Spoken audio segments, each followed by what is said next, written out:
Payyanur baby memorial ആശുപത്രിയിൽ anaesthesia നൽകിയതിന് പിന്നാലെ 1.5 വയസ്സുകാരൻ മരിച്ച സംഭവത്തിൽ ഡോക്ടർ അഞ്ജലി പൊതുവാളുടെ മുൻകൂർ ജാമ്യാപേക്ഷ പരിഗണിക്കുന്നത് മാറ്റി.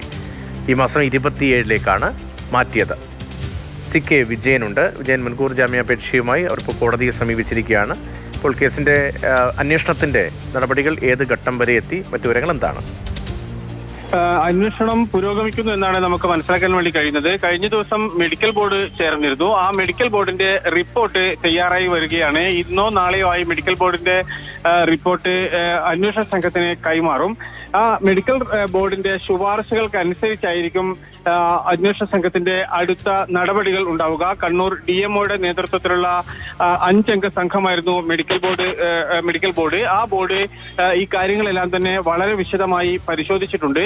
ആ പരിശോധിച്ചതിന് ശേഷം അവർ തയ്യാറാക്കുന്ന റിപ്പോർട്ട് എങ്ങനെയായിരിക്കും, അതനുസരിച്ചാണ് കേസിന്റെ നടപടികൾ വരിക. ഇപ്പോൾ അതിന് മുന്നേ തന്നെ, അതായത് ഈ FIRൽ ഇപ്പോൾ അഞ്ജലി പൊതുവാളിന്റെ പേര് മാത്രമേ ഉള്ളൂ. അതുകൊണ്ട് കൂടിയാണ് ഇപ്പോൾ അവർ മുൻകൂർ ജാമ്യാപേക്ഷ സമർപ്പിച്ചത്.